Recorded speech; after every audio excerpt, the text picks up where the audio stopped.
Pop, how you doing, man? Back in the podcast studio. Is the lighting okay this time? Does it suit your I mean, standards? I can see more than half your face, so yeah, it's good. Definitely an improvement. Oh my God, Pop was in hostage negotiations. You checked They that were out on whole. the last podcast. Great. Yeah, definitely go back check out that live react. We're just kind of getting on today, a little more of a casual podcast, just going through the draft picks that we made. We could talk about how we're feeling about the Casual? roster. What the heck's Well, we that already all did. about? Ain't We did casual. our Nothing casual about this. All right, nothing casual about this. This is the most serious podcast we've ever had. We're breaking down every single analytic and everything we can do about these picks, but it's going to be a good time. We're going to get into go over all the guys that we picked. We obviously just did the first round live react. If you haven't seen that, go back and check it out. That was a lot of fun. That was a good time. Yeah, I think I that's what think Dominic was trying to say. It's not that we're not going to take this serious. It's just that the live react was a much more, you know, spur of the moment vibe kind of thing. And it was a lot of fun. I agree with Dominic. If you haven't had a chance to check that out and see how we react to the picks, that was a lot of fun. We need to do more of that in the future, I think. Like, definitely, comment, definitely. subscribe, please. Yeah, let us know if you guys would be interested in a little live stream situation. There's been some dialogue about once the football season gets going on. Right now, I mean, live streaming this time of year is silly because there's nothing that requires a quick reaction football wise. But once the football season gets going, keep an eye out. We might make some tweaks to the format to get you guys involved. So if you would like to join a live stream, definitely leave some comments. Let us know if you'd be in the post game live stream to maybe motivate the boys a little bit to work out the technical hiccups. But going through it here, some fun stuff in the draft. It'll be interesting to see once we go pick by pick here. I think it's just about that time. So I mean, if you've been living under a rock and you haven't heard, Sonny Styles, number one overall pick for the Commanders, pick number seven overall in the draft. It's a guy that I did not think was going to be there. I did predict him, No, but I was being optimistic, and I, boy, did that work out. I mean, how exciting is this? super, super. I mean, again, I agree. I didn't think he was going to be there. I don't, there's always going to be people complaining. I don't know how you can complain about this pick. I was a little bit nervous in terms of them being a combine freak athlete and climbing the board that way. But then you go dig into it and you really understand what he did at Ohio State. I mean, he led the team in tackles. I think he had like two missed tackles all last season. He had an incredibly high rating for his coverage skills, his work against the run. Where people pick on and say he didn't flash enough was sacks. Well, he wasn't asked to do that. And I think as a replacement for Bobby Wagner, you look at what was Bobby Wagner great at? Tackling, right? This kid seems to be great at tackling. What was Bobby Wagner not so great at this stage in his career? Speed, coverage. This guy's got plenty of speed and is really good in the coverage game as an ex safety. I think it's a great pick, and I think he's got. He just reminds me. Somebody said it in a quote.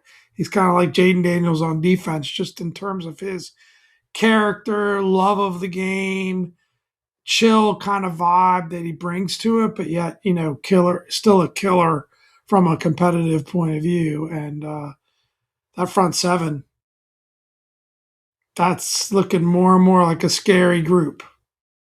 Yeah, and I think this pick at seven really kind of cements um, that we're going to be running a pretty Flores-y defense this year. I know there's a lot of talk of Jonte Jones kind of learning under a lot of different guys, but I think when you look at where the strengths and the weaknesses are personnel-wise in this defense, you look, they very strategically attacked guys in the middle of the field, fast guys that can come from anywhere in terms of getting after the quarterback. So I think the strategy is going to be pretty simple. It's going to be stop the run, stuff the run, and get after the quarterback fast. Don't give the quarterback time to make decisions and to pick your back four, your back five guys apart. because didn't do anything to address the weakness at cornerback. And you do wonder, I think, with the Styles pick, we'll never know. But what would the pick have been with Delane and Styles there at 7 at the same time? I think all indications were that it didn't matter who was on the board. Sonny Styles was the pick at number 7. But you wonder, what did Kansas City know? Was it just a matter of Kansas City saying, oh, well, clearly they'll take a corner? They just added Chanel. Um, I guess the whole rest of the world, other than me, knew that Kansas City had moved up to take the lane. We were in the live react. We were saying that it might be Styles because, what type of player has that talent, that amount of physical talent to warrant a trade up? But they went ahead and got the lane, who I think is going to be a star, and great situation for him to land in there. But Sonny Styles, man, I couldn't be happier. I am just thrilled about it, and I think his ceiling is. Um, my buddy told me, he said he thinks the floor is around Tremaine Edmonds and the ceiling is Fred Warner, and it's like, I mean, how are you not Yeah. thrilled at that? I think it's a generous comp, but how are you not just absolutely thrilled if you get a guy like that? Either one of those guys, and the speed is just next level. I mean, he ran what, like a 4.46? That's wide receiver speed. Like it's Yeah. just freak I mean, athlete stuff. you look at his size and speed, and it's comparable to some wideouts or you know you know guys of his size for sure. And I think that's part of the story is how did we get there? Of course, everyone knew Fernando Mendoza would go off the Yeah. board first, but the more popular choice at number 2 seemed to be Arvell Reese, but no, he slips because David Bailey gets picked. And then you think, okay, well, it's going to be Bailey and Reese in some combination back to back. And Arizona does it. They go Jeremiah Love. They take him off the board. And then the very next pick, because some people were thinking we need to go offense, Carnell Tate comes off the board, which was a big surprise to Tennessee. And then I think if you're the Giants and you got Oliver Reese there, I think that was probably where Sonny Styles was going to go. He was probably going to come off the board there, but you can't pass up a guy that was supposed to go number 2 in the draft. Can't blame the Giants for going Reese. And then I saw, you don't know what's true, you don't know what's not true. I saw that this was a brilliant play by AP because he threw a smokescreen up about um, wanting Delane, and they said there was no world in which he was going to pick Delane over Styles. Who knows? At this But point, I they mean, how said does he say they anything said other than they that? said But um, he baited the Chiefs into making that trade. Who knows? Um, at the end of the day, it doesn't really matter because they didn't have to make that choice. When it got to their turn, I think that there was no other way, and we were saying it on the live react. There's just no other way they could go at that point, and you can't. And you got to be happy that he came, and he talked about he had told his family he was going to be a commander, and he had a great vibe in the building, and that's. I mentioned this before after free agency, and I mentioned it again. You hear from a Sonny Styles, you hear from so many of the free agents how impressed they are with the organization, with the culture, with the building. That means a lot. And it's great to hear that over and over and over again from these pretty elite players. So, um, I think I'm thrilled. There's some people that, you know, wanted Caleb Downs. We'll get into that a little bit later, when we talk about sort of what happened around the NFC East. Great player, but he did slip another 4 spots. Um, you know, I don't think he could have gone wrong if you picked the Caleb Downs, but I think you said it best. The upside that a Sonny Styles gives you is off the charts. And I think he's yeah, I already think shown himself to be a pretty darn good football player. if you This is not a wanted project. This is not a project. no, no, no, I don't think so. If you wanted Downs and you were sold on him over Styles and you're bummed that they didn't draft Downs because Downs was there, peace. If you wanted Delane and you're bummed that Delane got drafted earlier, me too. But peace. If you wanted Bane and you're upset that Bane got drafted or you didn't draft Bane and you drafted Styles, fine. But to say that Styles is a bad pick is wrong. That's just that's just Perfectly said. categorically incorrect. And so you can have if there you have other guys you like, that's fine. That's the point of draft season. That's why we discuss go back and forth about this kind of thing. But I think there's no world in which this is a bad selection or a selection that doesn't make sense or a selection that's indicative of a bad process. Um, I say we move on. There will be plenty of time for us to talk about Sonny Styles. I want his jersey. I don't know about you, Pop, but Number I'm all in six. at this point. I'm very excited. Number 6, that was my high school soccer number, even cooler. So I'm super fired up about Well, there that and was a about cool Sonny little Styles in clip of, general, I don't know man. if you saw his interview. He was with Santana Moss, Santana Moss, B. Mitch, and they were just kind of pretty much telling him a couple other guys too. I'm leaving out Smoot and a Awesome, couple other guys. probably. Yeah. And they said that they actually talked him into. They said, "Now you got to be a single digit guy," because he was talking about maybe getting a number in the 50s, and then next thing you know, the release comes out and he's number 6, which I think is pretty cool Yeah, because he did wear that at Ohio State before he switched to 0, so it's pretty cool. But yeah, let's get to the next pick in the draft, which I know was also sparked some debate. Um, yeah. yeah, Incorrectly so, in my opinion. Next pick was Antonio Williams, wide receiver out of Clemson. Not the biggest guy in the world, but it seems to be that that's the only not the problem that smallest either. people have with him. It's not like the guy's Just five under six nine. foot. Yeah, he's 6 feet tall. You can play inside or outside. He's a natural separator. He blocks well. He has uh, he has good, solid hands. I don't like. I think he's got some speed. He's not slow. He's maybe not a total burner, but he's got some speed. I don't see what there is to not like about this pick. And I know some people have been bummed about it. Maybe you had a different guy in the third round that you really liked, but once you get outside of the first round, the consensus dwindles drastically across the league and it starts to just get really spread out and there's a lot of everybody has different guys on their board and this was a guy that I had heard of prior to their draft and liked and I think he's got a really good skill set that can fit in here. You want to talk about a project? You know who was a project? Luke McCaffrey. Luke McCaffrey was a project. You know who was also kind of a project? Jalen Lane. This guy, I don't necessarily think is a project in that way. I think he's a little more polished. I think he's going to be a little more out of the box, ready to slot into the offense.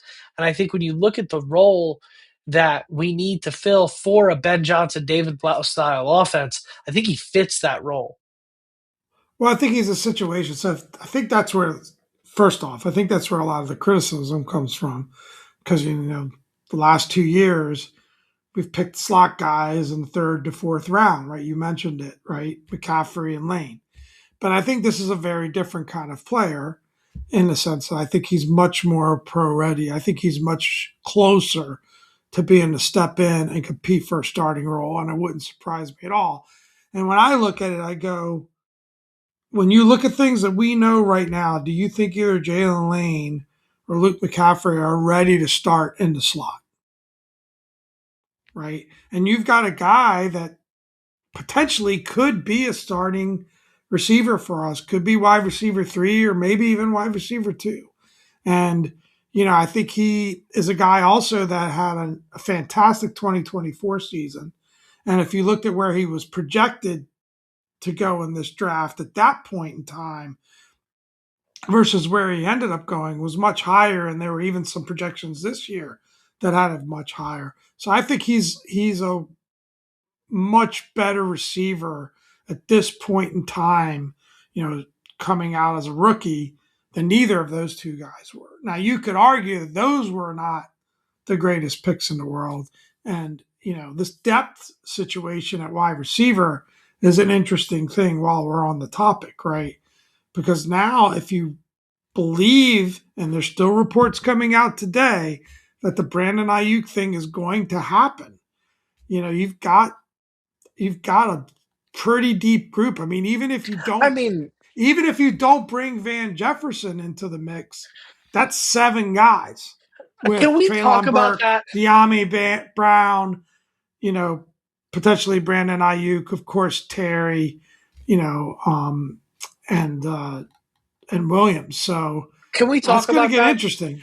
Yeah, Let's talk about the that's wide that. receiver group because I feel like I'm Yeah, being gaslit by the fan base and the media right now when yeah. it comes to this wide receiver group because it was just nothing but in 2024. And I know we want to get Jaden more help. We would love to have Randy Moss and Jerry Rice and Megatron as our three starting wide receivers. That ain't how the NFL works. And if you look at a situation where the likelihood is Brandon Ayuk is going to be here now, I'm being optimistic and assuming that Brandon Ayuk is going to be here and Brandon Ayuk is going to return to 2022, 2023 form, which if you want to make the argument that there is a better likelihood that Brandon Ayuk comes here and it's a disaster than it works out, frankly, you're probably right. Peace. But let's put Ayuk in the situation. Let's say you get 75% of what Brandon Ayuk was as a wide receiver. Is that a better wide receiver than Noah Brown? Yes. Is that a better wide receiver than De'Ami Brown? Also, yes. Is that a better wide receiver than Olamide Zaccheaus? Yes. Is that a better wide receiver than 92-year-old Jamison Crowder when he was here in 2024? Yes. Like immediately, if you just look, you have Terry, you have Ayuk, you have De'Ami Brown, you have McCaffrey, who is shown to be competent, not and he's not a 12 target guy, but 3, 4 catches a game. He can take care of it. Did everybody forget about Chigakonkwo, who is day one plug in and play a more dynamic, dangerous threat at tight end than we've had since Jordan Reed? Literally, the best tight end we've had since Jordan Reed almost a decade ago, back when Jamison Crowder, a guy that Jane Daniels was throwing game-winning Yeah, but I, touchdowns I, to. I, I like the Okonkwo take. I don't buy the you call Okonkwo a wide receiver. He's a tight end. We need a tight end. We need a dynamic tight But end. how He's many that. people He's catch? great. I love the kid, but he's great. But I don't How many I people don't catch? I don't count him as a wide receiver. I'm talking about options for Jane Daniels to throw the Yeah, ball. weapon. He's a weapon. How many people catch the ball per play? One guy. So if you've got a guy at tight like Travis Kelsey, not the same. Travis Kelsey is a pass catching option. George Kittle, pass catching option. Like that's what I'm saying. We've But I don't upgraded think at the tight end I position. hear what you're saying, and I agree. I think there's a lot of ridiculousness with the takes. I can understand the concerns related to the Lane and McCaffrey picks because I'm still not convinced. I'll say it. I'm still not convinced McCaffrey's an NFL wide receiver. I'm just I don't not. disagree, but he's your I fifth or he's done sixth some. guy at this He's point. done so maybe seventh. He's done. If Ayuk comes on board, he's done Yeah. some good things in the return game. I think he maximizes his skill set. He made one great deep ball catch. That okay, that's fine. It was a heck of a throw too. But I'm not convinced, and I'd be happy to be wrong, that here's a guy that's isn't a bust from where he was picked. It wasn't a reach from where he was picked. Jalen Lane, I think, could be a dynamic weapon. The problem with him is that he doesn't play the position of wide receiver very well. Like once he Doesn't gets the catch the ball in ball. his hands, he can Yeah. go. I just don't think he's the greatest route runner either. Like I think there's just a lot of roughness that you've got to work out with him. I think this kid in Williams is a different story. I think he is a guy that fell to the third round for various different circumstances, but he's a guy that I think can compete to be a starter, and you could have an expectation that he can compete to be a starter.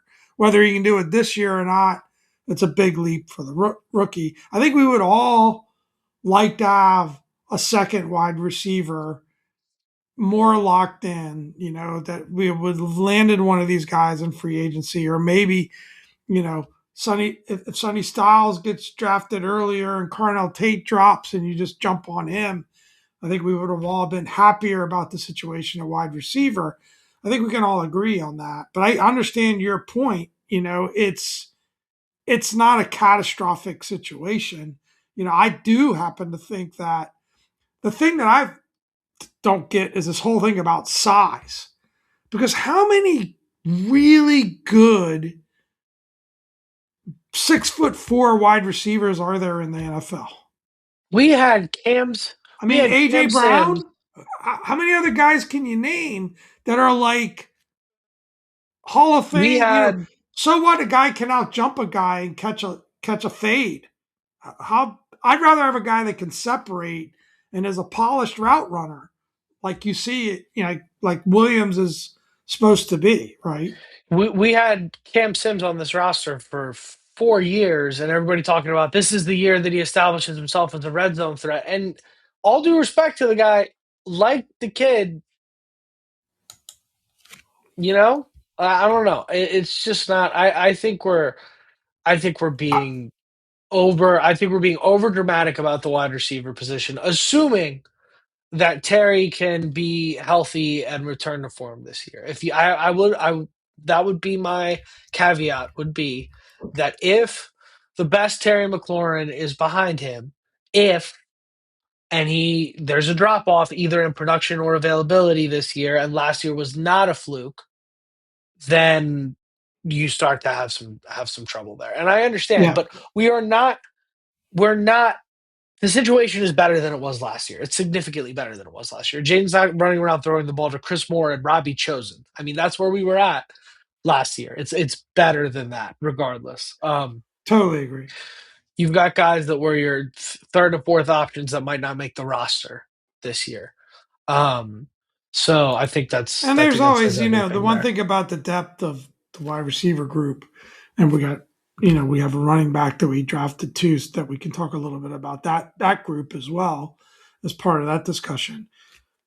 You got practice squad, right? There is a practice squad these days. So, and guys Yep. will go down with injury. So being 7, 8 deep at receiver isn't a bad thing because you'll stash a couple of these guys on the practice squad. And as we saw this year, they might come up and get meaningful playing time. So I think that they have improved the depth. And bottom line, I think we like the pick, right? Yeah. Yep. Yeah. I like the pick for sure. Yep. Yeah. Um, we got a little sidetracked on the wide receiver thing. We're planning on talking about that anyways. So topic's been covered for today now. So in round five, another crowded room in Washington D.C. And I love this pick. I think you should pick one of these guys in the late rounds every draft. They went ahead and got themselves a defensive end, Joshua Josephs out of Tennessee. They needed to add more young help at edge. And they've done it. And this guy it's a great pick in my opinion because you can develop him for the future. You don't need him right away. And now you're just adding depth at that position. He's got a lot of length. Don't know much more about him. He's got decent speed. Um, 9.5 sacks, 22 tackles for loss in his college career. So we'll see. We'll see how he can develop. But I like that we're adding a defensive end. I think his first sack was actually against Jaden Daniels, which is fun. Um, I but didn't know that. yeah, That is a fun fact. That is a fun yeah, fact. I think, yeah, I mean, I think, it's hard to have an evaluation on guys picked in the fifth round and beyond. These are where your project guys kick in. I mean, you can get a fifth rounder that contributes for sure, but you know, it you don't really have an edge on the roster with more than a 1 year deal than yeah, Owe, right? yep, So, maybe getting that opportunity 1 year left on his deal, sorry, but maybe given that opportunity, and if he's a guy you really like, seems like another guy that was, rated much higher on a lot of people's draft boards. It slid to the fifth round. So you like that. And I think you got to go best player available in these situations. And if he's a guy they really like, maybe they had a third round grade on Joshua Joseph's, right? And they just went, look, maybe edge isn't our first priority right now. We'd like a corner, but this guy's just rated so much higher on our board than, than any corner that's here that we're just going to go for it. And Yeah. you just got to trust them in that situation, right? A lot of fans going to go crazy about why didn't we pick, why are we picking another edge? Why didn't we pick a corner? Yes, on paper that makes sense, but if this player is, that much better than any corner that's on the board, you've made the right choice, right? And he seems like a pretty And accomplished player. what are your projections? It's like people crack me up with the like position. I think after the third round, you just go BPA no matter what. Because like, what can your expectations really? You're not going to get Pat Surtain in the fifth round. I mean, once every 20 years you might, but what are your realistic expectations for a fifth round cornerback? You know, Yeah, get the best player you think is there. So this is the best guy I yeah, think is there. Now, certain positions like for example, the next two positions we picked, running back and center, are positions that generally go later in the draft, and you can actually get better prospects later in the draft. As we saw last year with Bill, like we got him in the seventh round. He contributed. By the way, I'd say it's official at this point. That's your RB1 for next year. Is it's definitely wild. Bill. It's wild, and it's a thought I had. Like as we get to the number 7 pick in this draft. Speaking of controversial, it's a little controversial, but I think I love this pick. Right, I think Kitron Allen. Yeah, I mean, he's a guy that had anyone that you hear from Penn State talks about what just for lack of a better word, what a beast this kid is. Right, physical runner, one cut runner. I think he's a really good Chris Rodriguez replacement, honestly. That, in that ilk, um, super accomplished at Penn State. As John Keim says here, wasn't an explosive runner, but he showed that he could be a good one cut guy, could be a guy that finds the hole, seems to fit the scheme really well. Um, you know, it's a power back, best I could say, but he did do a lot of great things at Penn State. I think he was, did I read right? He was their leading rusher. Um, maybe I don't know. yeah, I'm not 100% familiar, but yeah, I mean, look, you got a good player from a decent program. He's a like you said, he's more of a power back. I think he'll be more like a steady hand, third and short, fourth and one kind of yeah. guy.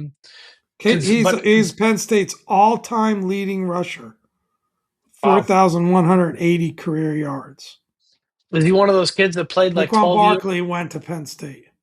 Well, but Saquon Barkley left after like a All year. right, but I'm just saying, there's been a lot of great running backs go through that program. Yeah, sure. It's Um, not nothing. It's not nothing. He could be a good player, man. I just don't know much about him at this point. As we're getting down the draft board, it's I'm gonna be honest with you. I got a job, man. I got a family to feed. I'm not. I can't be too This concerned. is your But job. I wish. It's up Yeah, to you maybe guys. one day. Like, comment, and subscribe. But yeah, I think it's a good pick. It's you had a power back, you had some more competition in there. He'll make the roster for sure. Now you got, you know, what happens with Rashad White, Jerome Ford, McNichols. It's We interesting, but like yeah, having I think competition. Yeah. you like having competition. I think you still, in my opinion, I'd pencil in Krosky Merritt for 15 carries a game next year. I think It's he's his gonna get job to lose. the workload. Yeah. It's his job to Um, lose. Yeah. and I think we should be more excited about that than we're leading on, but I'm we'll get still it. We on the have the fence. whole off season to talk about that. Talent's there. I think he can do it. But pick number 209, and now this is where the later round stuff starts to talk about. You get Matt Goldman. He is a center. He's your project center. He's an absolute mauler.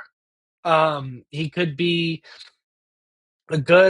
he could be a good backup across the inside of the line, and I think eventually they're probably hoping he's going to be your starter at center. For me, at the end of the day, I know nothing about this guy other than I saw his face come up on my YouTube shorts, and if that is not an NFL center, I don't know what is. I'm all in. I tell you what, man. I mean this with all due respect, but That head, man. That's that's a head there. And we know big heads. We know big But heads in this family. yeah, apparently he was number two rated center in the country from PFF, so that's got to tell you something. I think center and running back, these two picks, there weren't a big run of those guys earlier in the Yeah, you get a draft. little more talent later in So the again, later it in the might be one of draft. those things where you're getting some value at that position, but ultimately, we don't know. Historically, you can get some pretty good offensive linemen and center types later in later rounds. And you just got to hope this guy turns into that. Yeah, we'll see. Can't be worse than Ricky Stromberg Playing was. at Michigan State, you play against a lot of great competition too. So you got to like that, right? Team captain, started at right guard and left guard at Wake Forest, played center at Michigan State. We'll see what happens, but if you just get like once you get like again, once you get past round 3, if you just get a quality backup, the pick hit. Like if you just It's got a a good position of backup need past too. It's a position of need too. So yeah. it's good to know that, again, hopefully, I don't see, I could say you reached for anybody around six, but, Yeah. hopefully it's the opposite. Someone fell to them that they really cherish. Now, Now this young man man, is here, JD5 sweating it now? What's going number on? 223 overall, we have a quarterback controversy developing here in Washington, D.C. This is proof to me that you all need to go outside more. The reactions on Twitter to them taking a quarterback with the 7th round pick is atrocious. But anyways, I really hope this is one of the last like 3 times I ever say this kid's name. No disrespect to him, but just based on the series of events that would have to unfold if I'd have to keep saying his name. Athan Kali Kamanis, you got a better shot at that one, Pop? No, I'm going eighth and K. Yeah, AK out of Rutgers is the is was drafted number 223 overall. Good for him. He started all 17 games of Minnesota before transferring to Rutgers, where he started 25 games in 2 seasons. Improved throwing the ball down the field as a senior with 27 completions, traveling 20 air yards or more, which was only 2 fewer than his previous 2 seasons combined. So we got a potential competition for backup. I mean, you just knew. No, Here's the for problem third. This is who we need for to bow. This is for who we need third to string. bow our heads for. Yeah, Should we take yeah. a Let's have moment, a moment of take a silence for moment. Yeah, Sam yeah, yeah, Hartman? yeah, for sure. Sam Hartman's. It's Maybe Hartman could teach Kalia Kamanis how to be Jane Daniels' butler. yeah. He can train Sam him up. Hartman. It's been real. We appreciate it. Thank you for being a part of the program. But I think it might be time. It might be time to move on. I think it's Anyway, I think Sam Hartman's done. We're 33 minutes into this podcast but all talking kidding about Sam aside, Hartman. I don't know. It wasn't a strong quarterback class. So any quarterback you get in the seventh round, you got to be questioning a bit. There were a lot of late round quarterbacks that were picked that you went, I don't know if this guy can play. Don't know anything about the kid, but if you can have a backup of the future in the building, that's a younger player, it could be a good thing. So I mean, best case scenario with this kid is he it is absolutely a bit of a lights it up. surprising it is a bit of a surprising pick, given we got Bill in the seventh round last year. You know, you got a guy that But now is your how starting normal quarterback. is that? Should you have taken a crack at more of a position of need? I don't know.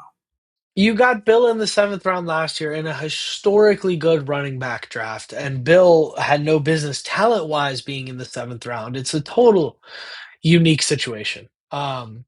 But man, this guy, the AK, best of luck to you. Don't mean to bring him down on his big day. It's a great accomplishment regardless of where you get drafted. I I never hope got to play somebody's that checked NFL on beforehand. Sammy Hartman. So yeah. But let's breeze through Start his this modeling next career section. now. Yeah, for sure. I mean, he'll land on his feet. Guy will be all right. With jawline like that, you can't end up in Oh, too he'll bad be of a just fine. situation. Yeah. Well, maybe he's the Um, next bachelor or something. There you go. Perfect. So let's look into it here.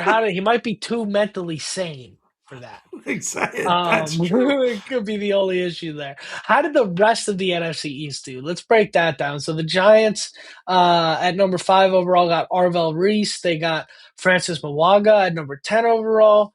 They added Malachi Fields at number 74 overall. That was a guy that some people were hoping for in Washington. I think he went. Where did he go? Right before we picked, or Right right after after. we picked? After. Um, That's why I yeah. put it So in there. that's interesting. I think the Giants did all right. I think Well, what's kind of funny about the did they Fields get pick, better? just in particular, I looked him up because I was like, oh, he's a big wide receiver, big physical wide receiver. Guess what his height is? 6'1". 6'0". Yeah, And he same ran height. a 4.61 40. Yeah, So is he able to get separation at the NFL level? We'll see. I like him. yeah. He's a Notre Dame guy, so I think it's kind of like the outrage is kind of crazy. But you hate to see the Giants get Arvell Reese. You hate to see them get an offensive lineman.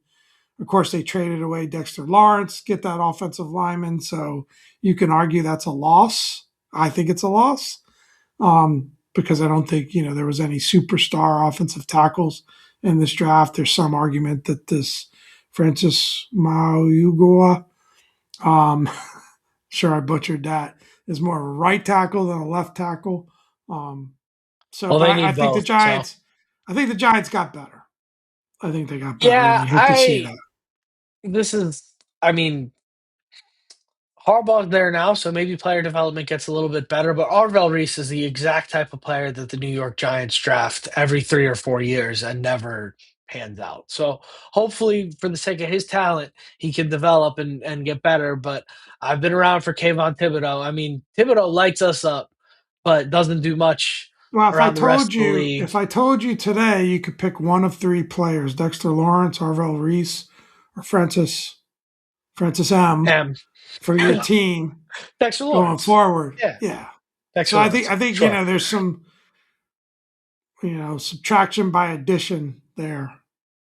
Is that a thing? I don't know, but I don't know. anyway, Now, who did get better here is the Dallas Cowboys, adding Caleb Downs and adding Malachi Lawrence, defensive end, with their two I first did round picks. trade Now, up I for think, Caleb Downs. yeah, I think Caleb Downs is a good football player, man. I don't know how much it will matter with the rest of the cast of characters there on that Dallas defense. That's my one thing that I'm glad about is that Dallas defense is so atrocious that a safety just might not be enough to help them. Um, Yeah, can you imagine if they still had Micah Parsons? I did hate to Anyways, see him fall to them. I will say that. yeah, I would have liked to have seen him go literally anywhere else, but Yeah, that's where he ended up. That's fine. Eagles, I also not. I mean, you were very high on Malachi Lemon Pop. I'm I not. was. You said you liked him. You said you were interested in him at 7. And we chopped it up a little bit about that. Maybe not on the pod, but I remember That hearing was you talk. me. I remember hearing you say you liked him. It might have been on the pod. Um, Maybe you don't even know who he is, and I I don't know much hallucinated it. about the kid. I don't think that was Uh, me. Maybe you can go I'll check tell the you what. tape and prove me wrong. I think For that might any have been another person you were talking to. I for like any of the Carnell command, Tate. yeah, sure. I like For any of Carnell the Tate. for any of the Commanders guys that are upset about the size of our wide receiver room, I mean, they're going to have Devonta Smith and Malachi Lemon, who are two undersized guys, as their two main wide receivers next year in Philly. So definitely, Good you know, player. take make of that for what you will. Malachi Good Lemon's a player. good player. They traded up for him, I believe, to get up to 20. But then round 2, they took a tight end. Who A lot knows? of I mean, buzz I'm about not. that kid. A lot of buzz about that kid. For they apparently like he kind of was much more highly touted versus where he was picked. I don't know anything about it. I just saw a lot of people, a lot of Commanders fans seemed upset that he dropped to them. Problem is who's throwing him that ball. But we'll get into that next. Oh, well, we'll get into that at some point. But Ravens went ahead and added a guard. A Um, guard, as Jay Gruden a said. guard You at drafted me a guard. at Olia Favega Penn State Ione out of Penn State. Um, and then they added looks like a pass rusher at 45, Zion Young, and added Jacoby Lane, another wide receiver out of USC in round three. So I have 14's high for a guard. Cowboys got crucified for picking a guard at 14. But they definitely need some interior line help after letting go of Linderbaum, and with what their guard situation was last year was atrocious. So They we'll need a line see. help, but again, it's hard to know. I know some people. I saw some buzz that people felt that it was a good draft for the Ravens. So Yeah, good sure. for the They insider. usually they generally draft very well, so I'm not Yeah, surprised by that at all. yeah. Not everybody can get the best football player in the draft, and the Washington Commanders did it. Let's wrap this thing up, Sunny Styles. Woo! Welcome to DC. Without further ado, up and down. This is Pop. Have a great week, everybody, and hail to the Commanders. Yeah.